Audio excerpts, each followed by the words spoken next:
Amahoro y'Imana nabane namwe. Tugize umugisha wo kongera guhura kugira ngo tuganire ku ijambo ry'Imana. Turi kuvuga ku gusenga. Uyu munsi tugiye kuvuga ko gusenga bituma Imana iturwanirira mu buryo budasanzwe. Gusenga bituma Imana iturwanirira mu buryo budasanzwe. Reka dusome mu gitabo cya mbere cya Samweli igice cya 7 uhereye ku murongo wa 5. Haravuze ngo bukeye Samweli aravuga ati nimuteranye Abisiraheli bazi Misipa. Bateranira Misipa, bazi Misipa nanjye nzabasabira ku Uwiteka. Nuko bateranira Misipa bavoma amazi bayabyarira imbere y'Uwiteka. Uwo munsi biyiriza ubusa. Baravuga bati twaracumuye ku Uwiteka. Maze Samweli acirira Abisiraheli imanza Misipa. Abafilisitiya bumvise ko Abisiraheli bateraniye Misipa, abatware babo bahera ko batera Abisiraheli. Abisiraheli babyumvise bashya ubwoba kubw'Abafilisitiya. Abisiraheli babwira Samweli bati ntuhweme kudutakambira Uwiteka Imana yacu kugira ngo idukize amaboko y'Abafilisitiya. Nuko Samweli yenda umwana w'intama ucyonka awutambirira Uwiteka igitambo cyoswa kitagabanije. Maze Samweli atakambira Abisiraheli ku Uwiteka. Uwiteka aramwumvira. Samweli agitamba igitambo cyoswa, Abafilisitiya bigira hafi kurwanya Abisiraheli. Uwo munsi Uwiteka ahindira ku Bafilisitiya guhinda gukomeye, arabatatanya banesherezwa imbere y'Abisiraheli. Abagabo b'Abisiraheli bahera ko baturumbuka Misipa, bagerekana Abafilisitiya, babica umugenda babageza i Betikari. Yesu nashimwe. Murabizi ko gusenga ni ubusabane umuntu agirana n'Imana, kandi ibintu byose bidashoboka bishobokera mu gusenga. Gusenga ni ibintu by'amagambo wagira ngo ntibifatika ariko bikora ibifatika. Gusenga ni intwari ikomeye. Gusenga ni ibintu bikomeye. Hano no muri Yesaya igice cya 42 umurongo wa 13 haravuze ngo Uwiteka azatabara ari intwari, arwana ishyaka nk'intwari mu ntambara. Azivuga arangurura ijwi, ababisha be azabakoreraho ibikomeye. Turi kuvuga ko gusenga bijya bituma Imana iturwanira intambara mu buryo budasanzwe. Iyo turimo gusenga, Imana ijya iturwanirira intambara mu buryo tutazi, mu buryo tutigeze kumva, mu buryo tutamenya, mu buryo tudakeka, mu buryo tutibwira. Ariko nyine iyo Imana igiye gukora ntabwo ikora ibingana n'ibyo twavuze, ahubwo yikora ibingana n'ibyo ishoboye, kandi Imana ifite ubushobozi butarondoreka. Hano rero Abisiraheli ngo hari igihe cyageze kubera ibyaha by'Abisiraheli, kubera amakosa bakoraga, noneho amakosa aragenda agera no mu batambyi bene Eli, ngo bakajya basambana n'abagore mu ihema ry'ibonaniro, bakajya bakora ibyaha, ibitambo bakabitobanga, ngo bituma abantu ngo bazinuka ibitambo by'Uwiteka. Imana nayo ngo ihita igambirira kubaca ku ngoma. Ibyo byatumye isanduku y'Uwiteka inyagwa n'Abafilisitiya, na bene Eli barapfa, ariko Imana iza kubikora, isanduku irayigarura. Ariko ngo isanduku imaze kugaruka, ngo abantu bamaze imyaka 20, ngo abantu bamaze imyaka 20 yose bashaka Uwiteka barira, bafite umutima basengera hirya no hino batakamba.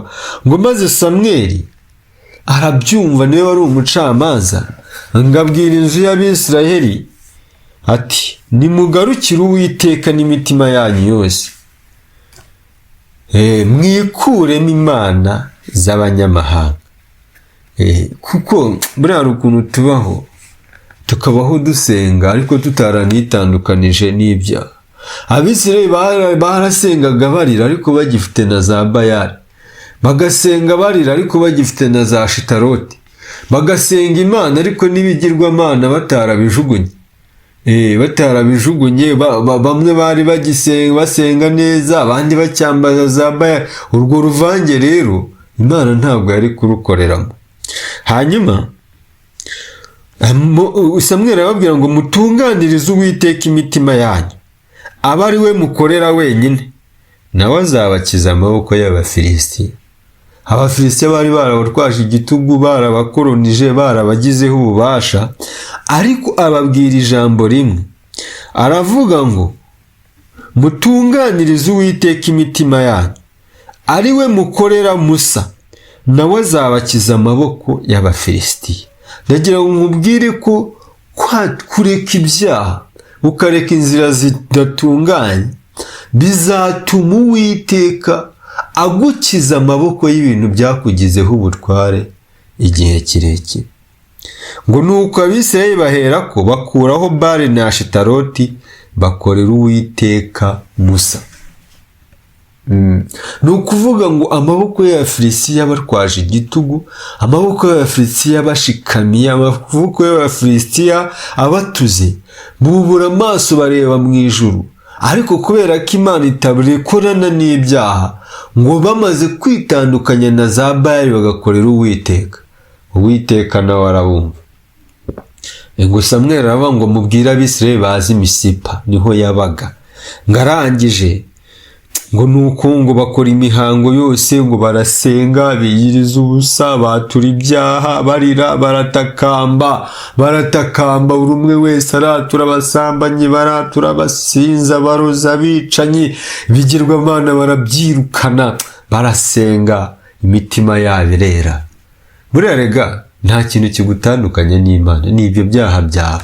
Nta sura mbibaho yagutandukanya n'Imana, nta muryango uvukamo wagutandukanya n'Imana, nta nenge ikuriho ku mubiri yagutandukanya n'Imana, nta mashuri make, nta mashuri menshi, ntabwo ibyo byagutandukanya n'Imana. Dore n'ikindi kintu gitangaje, uzi ko iyi Imana nuyemerera mukabana itazita ku mafuti wakoze mbere y'uko muhura.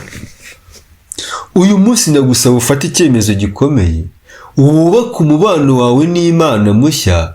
Imana ntabwo izigera yita ku mafuti yabanje, ahubwo yo irita ku mubano mugiye kubaka none. Ariko nawe nukora amakosa ugakorera ibyaha mu murimo, Imana ngo nta nubwo izita ku bintu wabanje gukora. Hanyuma ngo Abafilisitiya, buriya Satani iyo turimo tumucika arabibona, iyo turimo tumugabaho ibitero arabibona. Ngo Abafilisitiya bamenye ko Abisirayeli bateraniye i Misipa. Abafilisitiya bari bafite ahandi hantu bateranye, bajyaga bakora ibimina, Abafilisitiya bakabimenya ariko ntibabatere. Bajyaga bajya muri za koperative, bajyaga bajya mu birori, bajyaga bakora andi manama, hari andi makoraniro bakoze ariko atarigeze atera Abafilisitiya ubwoba. Ndagira ngo nkubwire ko amakoraniro yose mwakora mutavuga izina ry'Uwiteka, ibyo nta kintu byatwara Satani. Amanama mwakora niyo mwakwandika mu majenda, mukandika mukibika ibintu kuri za cyber security, ibintu mukabibikisha umutekano, ariko ibyo bintu bitarimo izina ry'Uwiteka, ibyo bintu ntacyo byatwara Satani. Mwaterana amasitade akuzura, inzu mberabyombi zikuzura, ariko ayo makoraniro yose uburyo abayakoraniyemo baba bakomeye, icyubahiro bafite, amazina, amafaranga, ibyo uko baba bameze kose, ariko bakaba badateranye mu izina ry'Uwiteka. Abo bantu Satani ntiyabatinya, buriya nawe ntuzabatinya. Muri Yesaya haranditse aravuga ngo ahari bazaterana, ariko sinjye uzabateranije. Hanyuma Satani ikintu atinya, niyo mpamvu Imana yavuze ngo aho babiri cyangwa batatu bateraniye mu izina ryanjye nzabumva. Ndagira ngo nkubwire ko amakoraniro yose aba, yose aba mu habaho amakoraniro menshi, ariko atavuga izina ry'uwe, aya ntabwo Imana iyazi. Ariko abantu niyo baba ari babiri cyangwa batatu bari aho bari cipu baciriritse nta n'ubazi, ariko bakaba bateranye mu izina ry'Uwiteka, mu ijuru baba babonye abo bantu batera ubwoba Satani. Hanyuma Abafilisitiya ntabwo bari barigeze baterwa ubwoba n'andi makoraniro y'Abisiraheli, ariko bamenye ko Abisiraheli bafashe icyemezo cyo guhurira i Misipa, bagiye guhura n'umuhanuzi w'Uwiteka Samweli. Barabanga ibintu ntago biri bworohe, barabanga Abisiraheli tugende tubabuze, turabizi ko Imana yabo yatugwa nabi. Ariko buriya bakoze amakosa, bari bateye mu gihe kitari icyanyacyo. Bari bateye, buriya Pawulo yaravuze ngo twebwe nubwo tugenda turi abantu dukora mu buryo bw'abantu, arabanga ariko intambara zacu ntago ari nk'iz'abantu. Aravuga ngo intwaro z'intambara zacu si nk'iz'abantu, ngo ahubwo imbere y'Imana zigira imbaraga yo kumenagura ibihome, yo gutsinda impaka. Nimubwire ko intwaro z'intambara zacu atari imbere y'Imana, yebabawe nta kintu na kimwe zambara. Ariko ibyago biba ni uguhura n'umuntu w'umunyamasengesho ari imbere y'Imana, uba ugushije ishyano. Niba uzi ko uri intumwa ya Satani, uba ugushije ishyano. Ahangaha rero Abafilisitiya bakoze intambara mu gihe kitari icyanyacyo. Hanyuma ngo baraza, ngo Abafilisitiya buvuze ko Abisiraheli bateraniye i Misipa, ngo abagaba b'ingabo n'abatware babo ngo bahera ko batera Abisiraheli. Ngo Abisiraheli wibuke bari baje gusenga, bari baje mu materaniro.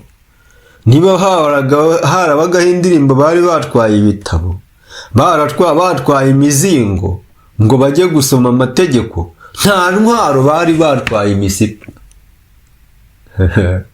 Nta ntwaro bari batwaye i Misipa kuko bari bagiye mu materaniro, bari baniyirije ubusa, ntabwo bari bafite imbaraga zo kurwana, nta nubwo bari uretse n'ibyo abantu bari babateye bari bamaze igihe barabatsinze, bari baje kubaha agasopo babwira ngo ibi bintu byanyu mwihaye ni ibiki. Ariko kuri uwo munsi Abafilisitiya bahuye n'ibyago, kuko umubano w'Abisiraheli n'Imana wari wamaze kubakika, kandi Imana yaravuze ngo ubatunze urutoki abarutunze mu mboni y'ijisho ryawe. Nasomye mu Kuva igice cya 15 umurongo wa 3, haravuga ngo Uwiteka ni intwari mu ntambara, Uwiteka niryo zina rye. Abisiraheli bamaze kwambuka inyanja bararirimba, baravuga ngo nimushimire Uwiteka kuko yanesheje bitangaje. Baravuga ngo ifarashi n'uwihetse yabiroshye mu nyanja, baravuga ngo Uwiteka ni intwari mu ntambara, Uwiteka niryo zina rye. Rero iyo uhuye n'abantu b'Imana bafite umubano wabo n'Imana umeze neza, abo bantu ntabwo wabashobora. Hanyuma Abisiraheli babwira Samweli ngo dusabire. Abisiraheli babwira Samweli bati ntuhweme kudutakambira Uwiteka Imana yacu kugira ngo idukize amaboko y'Abafilisitiya. Ngo Samweli yenda umwana w'intama ucyonka, arawutambira Uwiteka igitambo. Ngo Samweli atakambira Uwiteka, ngo Uwiteka aramwumvira. Namubwire ko mu bihe byo gusenga Imana yumva amasengesho, kandi Imana yumvisha, ntabwo yumva gusa kumva ko Uwiteka biba bingana no gukora. Hanyuma ngo Samweli agitamba igitambo cyoswa, Abafilisitiya bigira hafi kurwanya Abisiraheli. Bari babegereye, bari babari hafi, nta mwanya wari usigaye kugira ngo babagireho ububasha, nta mwanya wari usigaye, nta metero yari iri hagati y'Abafilisitiya n'Abisiraheli. Bari bari imbere kuri front line, imirongo y'urugamba Abafilisitiya bayipanze, kandi Abisiraheli bari mu guterana, ariko babayoberaho barimo batakambira Uwiteka. Namubwire ko Uwiteka ntago yabura uko agenza abantu be, Uwiteka afite uburyo bwinshi arwana. Ijambo rirambwira ngo uwo munsi Uwiteka ahindira ku Bafilisitiya guhinda gukomera batatanya, banesherezwa imbere y'Abisiraheli. Nayo mbabwire ko muri uwo mwanya Abafilisitiya bakiza ngo Samweli nawe yari agitamba, ngo ako kanya ngo Uwiteka araza ngo ahindira ku Bafilisitiya guhinda gukomeye, ngo ahindishije amajwi ameze nk'ay'inkuba, ngo amajwi ateye ubwoba, ngo araza atanya Abafilisitiya, ngo araza arabacanganyukisha. Urwo rusaku ntibari bararwumvishe, babaho ntibari barumvishe mine ziturika gutyo, nta bombe bari barigeze bumva iteye ubwoba gutyo, nta rusaku rw'intambara rwari rwarigeze rutera Abafilisitiya ubwoba. Ariko Uwiteka ngo uwo munsi ahindira ku Bafilisitiya guhinda gukomeye, kandi wumva ikintu giteye ubwoba. Uru rusaku rukomeye, iyi mighty sound, uru rusaku guhinda k'Uwiteka kwateye ubwoba Abafilisitiya gusa, kura n'abatatanye, kandi uko guhinda kwahindiyeho Abafilisitiya n'Abisiraheli bari bari. Ariko Abafilisitiya bonyine nibo batatanye. Imana ifite uburyo ikora, igakora ikintu gikomeye, abanzi bawe kikabashegesha, kandi wowe ugasiga. Abisiraheli bari i Gosheni, ibyago byajyaga biba muri Egiputa yose, ariko i Gosheni hagasigara, kuko hari abantu b'Imana. Ngo uwo munsi Uwiteka arabatatanya, ingabo z'Abafilisitiya ziratatana. Ni ukuvuga ngo Imana yari yagabye ingabo zayo, ziraza zitatanya Abafilisitiya. Bari biteguye urugamba, bari baruteguye. Ijambo ryaravuze ngo umurimbuzi namuremeye kurimbura, ngo ariko nta ntwaro bacuriye kukurwanya izagira ikigutwara. Reka nkubwire ngo wowe ubaho Uwiteka, ibindi Imana izabyikorera. Uyu munsi ngo Uwiteka akora ikintu gikomeye, Abafilisitiya baratatana, batakaza intwaro zabo, Abisiraheli barazifata, bagenda arizo babicisha, ngo barabirukankana ngo babica umugenda, ngo babageza i Betikari. Ikintu nashaka kukubwira ni iki rero, Abisiraheli bafashe umwanya, bashaka Uwiteka barira n'imitima yabo, bafata umwanya biyiriza ubusa. Bino bintu mwavuze ngo Imana nta kipfa n'ibiryo, ngo Yesu yaravuze ngo uyu mudayimoni ntakurwaho n'ikintu uretse gusenga no kwiyiriza ubusa. Hari abadayimoni batazakurwaho n'aya masengesho yanyu ngo y'iminsi 40 muyimara murya. Aya ni amateraniro, ntabwo ari ukwiyiriza. Ibyo nabyo ni byiza, ariko hari imbaraga zizakurwaho n'uko uzasenga wiyirije ubusa. Ndagira ngo dusengane.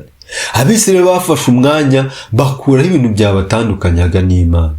Yababwire ko ushobora kuba ufite akazi kagutandukanya n'Imana, kareke, Imana ikore. Ushobora kuba ufite inshuti zigutandukanya n'Imana, zireke.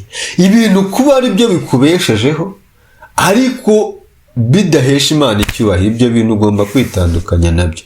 Imana ibishaka gukorana nawe, icyubahiro ari icyayo gusa, nta wundi ukitirira. Narindi nkubwiye ngo intambara ziguhagurukiye ni intambara bwoko ki? Izo ntambara ziguhagurukiye zifite maboko ki? Ushobora kuba wari uhagurukiwe n'intambara zifite gisunika, zifite amaboko, kandi zimaze igihe zarakugizeho ubutware. Ariko ndagira ngo uyu munsi uhindure uburyo warwanaga. Reka nushaka ubu telefone yawe yizimye, ntiwirwe uhamagara abantu. Ahubwo icyo urakora, shaka abantu musenga n'Imana, muhamagariye. Ndakurahiye mu izina ry'Uwiteka, tuzashimana Imana, umbwira ko wabonye Imana ikora ibikomeye. Reka dusengane. Ariko niba hari ibyaha byagutandukanyaga n'Imana, ubyature, witandukanye n'ibyo bintu byari byaragutandukanyije n'iyera, nayo iraje kwereka amaboko yayo. Mana, ndagushimye kugira neza. Sengera uyu mwene data wari ufite ibintu byamugezeho ubutware, akaba afashe umwanzuro wo kukwakira nk'umwami n'umukiza, wo kongera kubaka umubano wawe nawe ukaba mwiza. Ndagira ngo nawe umurwanirire intambara, ndagira ngo umwiyereke kandi umuremere ibintu bishya. Nukuri mu gihe gikwiriye azatubwire ko yabonye amaboko yawe. urakoze kuri Imana yumva, urakoze ko ushobora byose mu izina rya Yesu. Amen.